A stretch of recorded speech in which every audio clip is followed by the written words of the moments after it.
Philippe Markevitch, bonjour, hein. Bonjour, vous allez bien, Lise? J'ai mal à la gorge là ce matin, mais c'est pas grave, hein. Euh, C'est bientôt Rosh Hashanah. Avec du miel, ça passera. Espérons. Alors, Philippe, espérons. Philippe, pour cette nouvelle année, vous vouliez revenir entre autres sur quelque chose de peu sympathique qui s'est passé ces derniers temps, la profanation de la tombe de Jean Gol et les réactions qui ont suivi en Belgique, notamment celle du roi. Alors, non seulement la communauté juive de Belgique, mais également l'ensemble de la grande majorité de la population belge a été choquée par la profanation de la tombe de Jean Gol, ministre d'État, grande personnalité politique belge. Et très rapidement, il y a eu une réaction pleine de d'essence, pleine de dignité de la fille de Jean Gol, Déborah. Et j'apprécie vraiment le haut niveau de sa réaction face au drame auquel elle a été frappée. Mais très rapidement également, le même jour, Sa Majesté le roi est intervenu. Il l'a appelé personnellement pour lui montrer toute la sympathie qu'il avait pour la famille Gaulle, mais également pour l'ensemble de la communauté juive de Belgique et combien il déplorait cet acte scandaleux qui s'est produit sur le territoire belge. Par ailleurs, le palais m'a également appelé vendredi matin à ce propos-là. Donc nous avons conscience qu'au plus haut niveau de l'État, on n'admet pas et on déplore de manière extrêmement vigoureuse ce genre d'acte qui s'est produit en Belgique. Donc espérons que cela n'arrivera plus jamais, mais naturellement, ce ne sont que des illusions parce qu'il y aura d'autres actes probablement, mais il faut chaque fois les combattre avec vigueur, avec fermeté. C'est la seule réponse à donner pour l'avenir de notre communauté. Alors, effectivement, un autre dossier de cette rentrée, c'était l'ULB avec cette fameuse promotion Rima Hassan de la faculté de droit. Et pour une fois, peut-être une lueur d'espoir, vous disiez, Philippe Markevitch. Mais en effet, j'étais invité, j'ai assisté à l'entrée académique qui s'est passée maintenant vendredi. Et le discours de la rectrice, Annemie Chauss, a été extrêmement ferme pour lutter contre l'antisémitisme. Elle a clairement dit que c'était inadmissible, à l'ULB en particulier, et qu'il fallait lutter avec fermeté contre l'antisémitisme. J'apprécie cette réaction de Annemie Chauss qui prend conscience manifestement clairement du désarroi de la communauté juive et en particulier du désarroi des étudiants juifs sur le campus de l'ULB et espérons qu'une page nouvelle s'ouvre. Soyons optimistes à ce niveau-là et maintenons les contacts parce qu'il faut absolument que l'ULB redevienne l'ULB d'avant. Et je tiens notamment à signaler que lors de la séance académique, on a fait état de 6 prix Nobel reçus par l'ULB au cours des décennies. Et 2 d'entre eux, donc un tiers, est revenu à des professeurs issus de la communauté juive. Donc le rôle de la communauté juive au sein de l'ULB est fondamental et doit être relevé. Et c'est pour ça que nous sommes tellement attachés à cette institution dans laquelle, naturellement, j'ai fait mes études comme beaucoup d'autres. Et espérons qu'une nouvelle page s'ouvre à l'ULB. Alors, la semaine dernière, il y avait aussi beaucoup de choses de rentrée qui avaient lieu, et notamment une réunion sécuritaire avec l'OCAM. L'OCAM, c'est cet organisme qui parle de la menace sécuritaire et normalement de la menace terroriste en Belgique. Qu'est-ce qui s'est dit, Philippe, à cette réunion? Mais écoutez, il y a eu une réunion des divers organes qui s'occupent de la sécurité de la communauté juive au ministère de la Justice la semaine passée, en présence notamment de l'OCAM. Et la sécurité de la communauté juive est prise extrêmement au sérieux par les autorités de notre pays.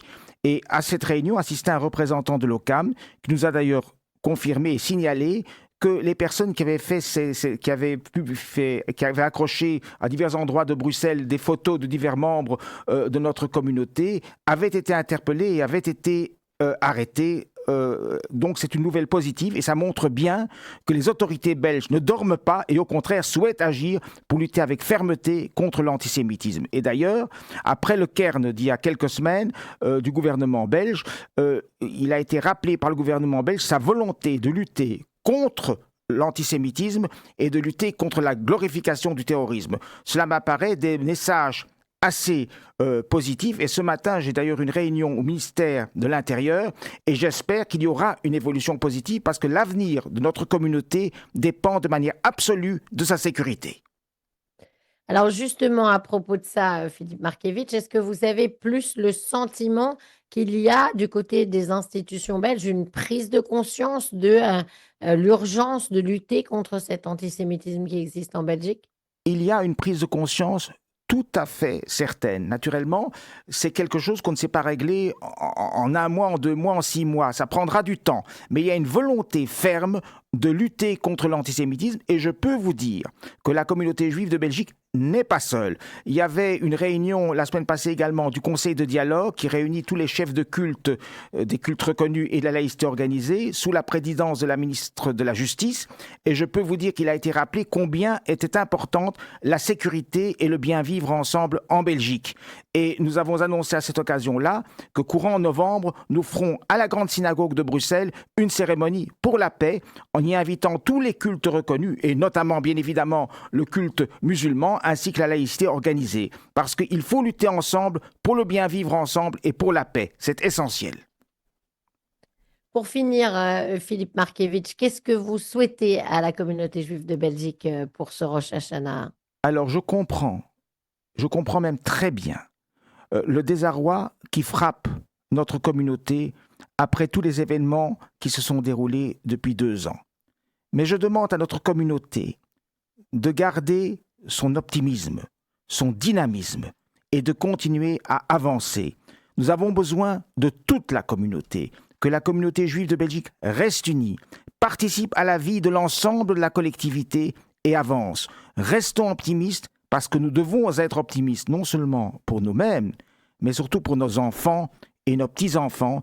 Et je crois en l'avenir de notre communauté juive en Belgique. Je crois en une communauté juive dynamique et florissante. Alors, Shanav Tova pour vous tous. Restez tous en bonne santé, entourés de toutes les personnes qui vous sont chères. Merci beaucoup, Philippe Markevitch, président du Consistoire israélite de Belgique, d'avoir été avec nous. Vous vouliez ajouter quelque chose? Non, simplement vous dire que je vous remercie et que je remercie le travail qu'accomplit Radio Judaïka pour notre communauté. Radio Judaïka est un élément essentiel de notre communauté que nous devons appuyer. Pour beaucoup de gens isolés, c'est le seul vecteur qu'ils ont en lien avec la communauté juive. C'est extrêmement important. Il faut une radio comme celle-là et je lui souhaite longue vie. Merci beaucoup, Philippe Markevitch. On en profite pour saluer justement une de nos auditrices, Thérèse, qui est une dame de 88 ans qui nous écrit toujours des cartes de Rosh Hashanah et des lettres adorables pour nous dire exactement ce que vous venez de dire, Philippe, que s'il n'y avait pas Radio Judaïka, elle n'aurait pas de lien avec la communauté et qu'elle nous embrasse. Donc, j'en profite pour qu'on l'embrasse aussi, elle et tous nos auditeurs qu'on remercie pour leur fidélité en sachant qu'il y a beaucoup de juifs, mais pas que, qu'il y a aussi beaucoup d'amis non-juifs qui nous écrivent pour dire qu'ils nous soutiennent et que ça nous fait chaud au cœur. Donc surtout, n'arrêtez pas. Shana Tova.